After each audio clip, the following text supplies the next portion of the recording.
कुछ समय पहले की बात है। नेहा नाम की एक लड़की थी। नेहा वैसे तो बहुत अच्छी लड़की थी, लेकिन उसकी एक बुरी आदत थी। वो दिखावा बहुत करती थी। एक दिन जब वो अपने दोस्त के साथ स्कूल के ग्राउंड में बैठी हुई थी, तभी नेहा ने टीना से कहा, तुम्हें पता है, हमारे घर में एक नया कंप्यूटर आया है। हम उसे जो भी कहते हैं वो फटाक से कर देता है।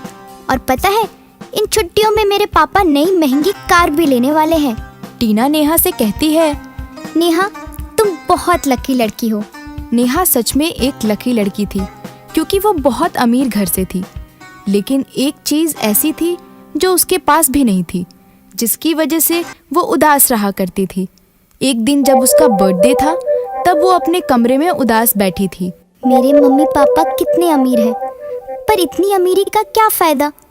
हमेशा वो काम में व्यस्त रहते हैं और मेरे लिए उनके पास बिल्कुल भी समय नहीं रहता। मैं दुनिया देखना चाहती हूँ, मैं घूमना चाहती हूँ, हर जगह जाना चाहती हूँ। मैं क्या करूँ?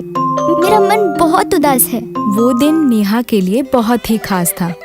नेहा कमरे में जोर जोर से रो रही थी। उसी समय वहाँ से परी गुजर रही थी। ये कैसी आवाज़ है?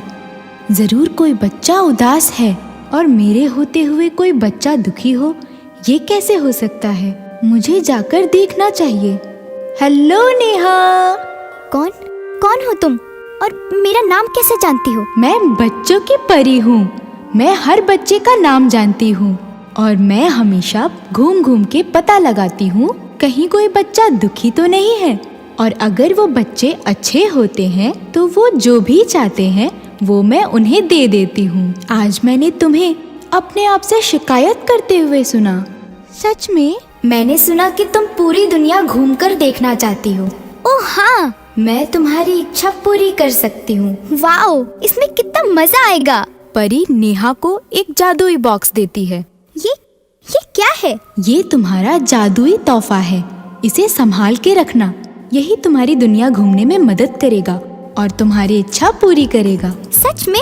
ये तो छोटा सा मामूली सा डब्बा है। ये जादुई कैसे हो सकता है? हंसते हुए परी ने नेहा से कहा, ये रख लो, यही तुम्हारी इच्छा पूरी करेगा। लेकिन याद रखना, ये बड़ा ही खास डब्बा है। इसे तुम्हें छुपा कर रखना होगा। इसके बारे में तुम किसी से भी कुछ नहीं कह सकती। अगर तुमने किसी को बताया तो इसका नतीजा बहुत ही बुरा हो सकता है। ऐसा कहकर परी वहां से आसमान की ओर उड़ गई। मुझे इस बॉक्स को खोलकर देखना चाहिए। नेहा जैसे ही बॉक्स को खोलती है तो उसमें से बहुत सारी रोशनी निकलती है, जिसे देखकर वो बहुत ही हैरान रह जाती है। नेहा को उस बॉक्स में एक रेड बटन दिखाई पड़ता है। थोड़ी देर सोचने के बाद नेहा उस बटन को दबाती है। बटन दबाते ही नेहा हवा में तैरने लगती है और जैसे ही वो अपने पैरों की ओर देखती है, उसे एक सुंदर सा कारपेट नजर आता है। वाओ, ये कोई मामूली डब्बा नहीं है, ये तो मैजिक कारपेट है। अब नेहा सोचती है कि इसे कैसे चलाया जाए और तभी उसे एक उपाय सूझता है। वो कारपेट से कहती है, मुझे ताजमहल दिखाने ले चलो। और जैसे ही वो कहती है, तभी वो कारपेट नेहा को लेकर आसमान में उड़ जाता है और ताजमहल की ओर ले जाता है। नेहा ये देखकर खुश हो जाती है। वाओ, मैं तो सच में ताजमहल पहुंच गई। और इसी तरह नेहा रोज रात को नई नई जगह घूमने जाती। नेहा की सारी इच्छा पूरी हो गई। अगले दिन जब नेहा स्कूल गई तो उसकी सहेली टीना ने कहा, नेहा, तुम्हें पता है, इस छुट्टियों में हम शिमला जा रहे हैं। नेहा मन ही मन सोचती है कि इसे क्या पता कि मैं तो पूरी दुनिया घूम चुकी हूँ। नेहा को कालीन की बात बताने का मन करता है और वो जादुई परी की बात भूल जाती है।